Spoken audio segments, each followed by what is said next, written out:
Okay, welcome everybody to this week's Tips and Tricks webinar. Today's topic is, as you can see, integrating threat feeds.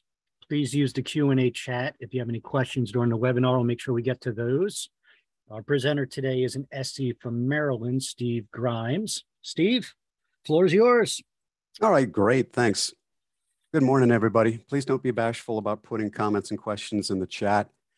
Today's topic was created because customers have called me and asked how to take threat indicators from various feeds and integrate them with their checkpoint firewalls.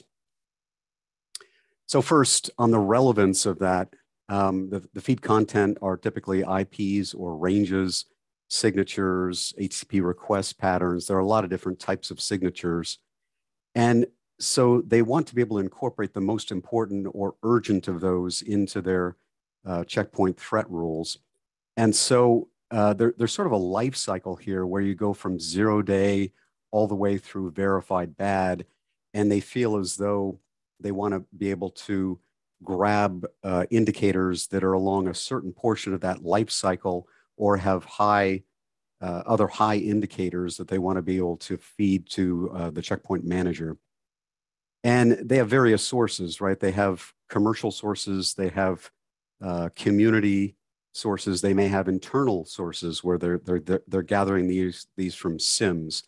So the question is, how do you take those sources where the data is expressed in ways that don't comport with checkpoint and convert them into checkpoint, and then in an automated way feed them to checkpoint? So then we get to this question of formats. There are a couple of standardized formats that are in this mix.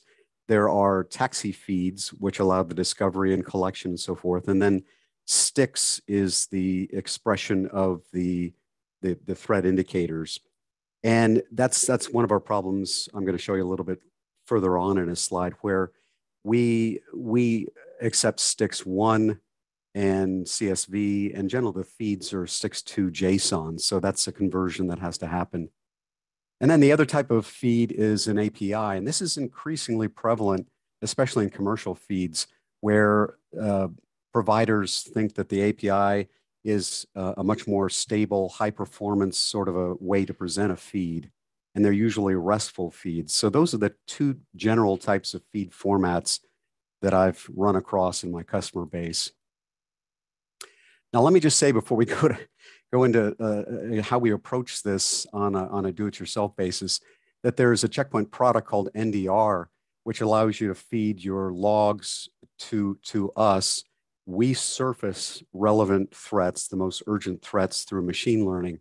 And as a part of that, you can actually take in standard TAXII feeds, and they're converted for you. So there's actually this sort of logic available in a checkpoint product. All right, so if we're going to do this ourselves, and we'll go through the logic here, is that first of all, we have to translate what's generally JSON into something that we can accept, and that would be sticks1 or CSV. And when we're doing that, we have to translate certain threat fields, like confidence in most standardized feeds is expressed as an integer, and we have designations from low, medium, medium, high, and high.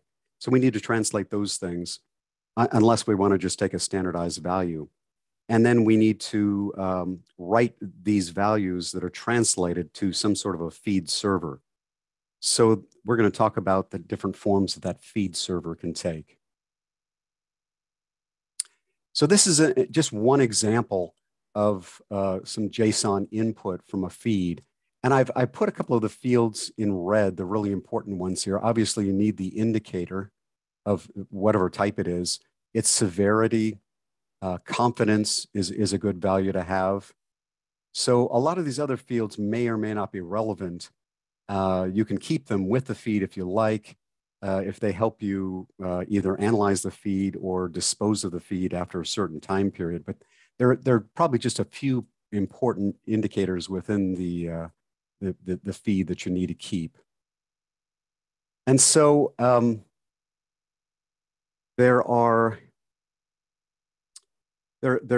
you write this code, there is obviously a feed file that may be in different formats. And if a lot of my customers have 3 or 4 different feeds they may take from various places, maybe DHS or commercial fees. And you've got to generally remove all of the fields except for maybe the most important ones like indicator and confidence and so forth. And then we need to arrange those fields in a specific checkpoint format, or we need to actually label the first row to tell it what the format is all about. And then we need to go and configure it on the manager. We need to actually issue the relevant management API commands to tell it that the feed is there on the feed server. So that's in general what some code can do. So coming right down to it, I can show you the code if anybody's interested, if anybody types into the comments here. But basically, the code has to go through all the conversion and then make the API calls. And so this is an example run that I made yesterday of this, where you call the Python program, you feed it the JSON file, it reformats the code. And this sample was about 400 lines long. And then we go through and you recognize all of this as API commands on the bottom probably, where we log in, we add a feed of a certain name, a unique name, we publish it, then we install policy, and then the feed is available on whatever format that you have it available on. So in this case, I just named it by date. And so we can automate this thing. We can actually create feed elements from the source every X number of minutes and then install them with this sort of a process as the new feed JSON files come through. So obviously you can go and check the graphical version of all of this in Smart Console. It's under threat prevention, and then you tick off the indicators there at the lower left. Or there's obviously a command line version of this too, where if you go to the command line, I think everybody's probably seen IOC feeds show, and it'll show you the feed at the available name or address and output. So it's pretty straightforward. And that feed can be something that there could be a simple web server there like Nginx. I actually wrote a short Flask script that makes those files available and makes sure that the calling entity can't call for any files outside of that subdirectory, the output subdirectory. So there are a lot of ways to provide the feed to the manager. So I just ran this feed quickly this morning. I wanted to provide another example.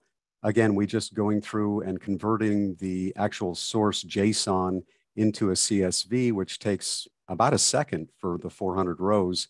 And then we're going through, again, the steps that we named with the management API.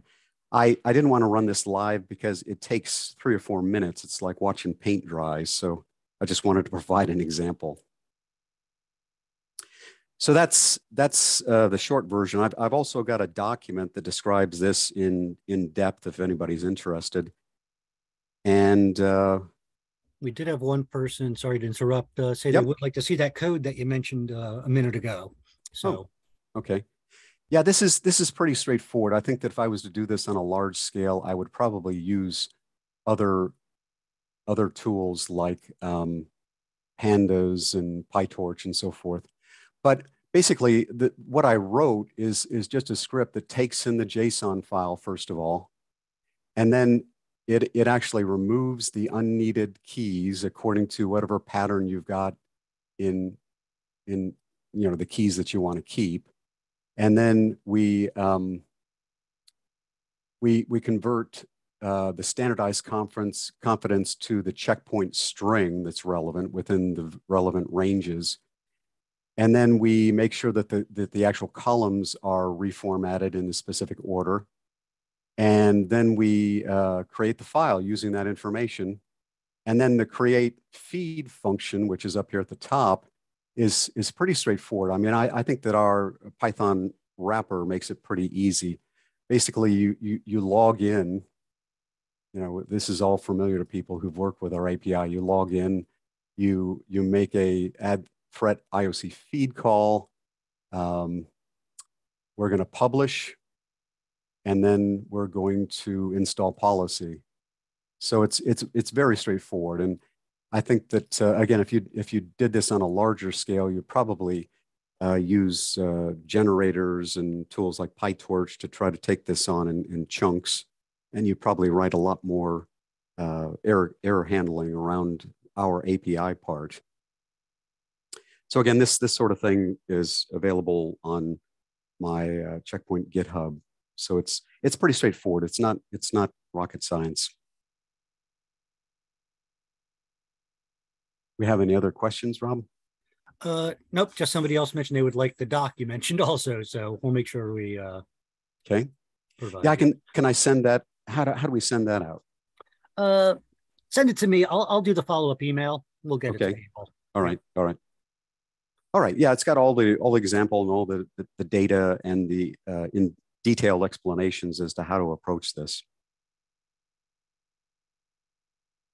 So that's the short version of this. We could go into a lot more depth, but it's pretty straightforward, actually.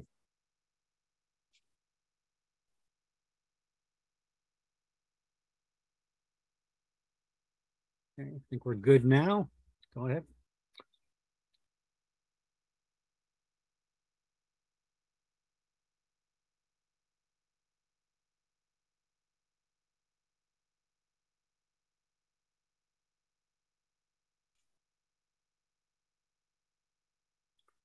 Are you there, Steve? I can't hear you. I'm here. That's all the content that I had. I've got just an example here and an explanation. Yeah. Oh, sorry. I think looking through the questions here, didn't really have any come in except those ones we already covered. Is there a resource to, look at examples? Like you said, you have your GitHub, but there is something on like maybe Checkmates or something that covers this coding? Oh yeah, certainly. If you go to developer.checkpoint.com and you go down to the, there are examples. Actually, within the Checkpoint Python repository, there are also examples of how to write the management API code.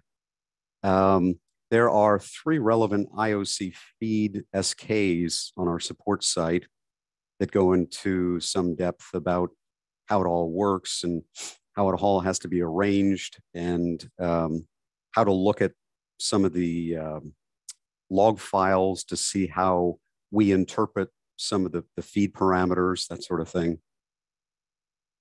So yeah, there's some good documentation out. Okay, we'll make sure to include that in the follow-up. If anybody has anything else, please throw it in the Q&A there. Let me see. So far, so good. Yeah, we'll send that follow-up email with the reference content, everything that Steve mentioned there. I think that covers it, Steve. Thank you for the content. Very good stuff. If you have any additional questions, guys, just let me know, Steve, or, just reach out to your SE. We'll be happy to answer any questions you have. With that, we'll let you go. Thank you, Steve. Our next webinar will be in 2 weeks. You'll see the invitation for that soon. And I think that covers it. Thanks again, Steve, everyone, for joining us. Oh, we got another thank you, Steve, in the chat. So double thank you. And we'll see you here next time. Enjoy your day, everyone. Thanks, Steve. See ya.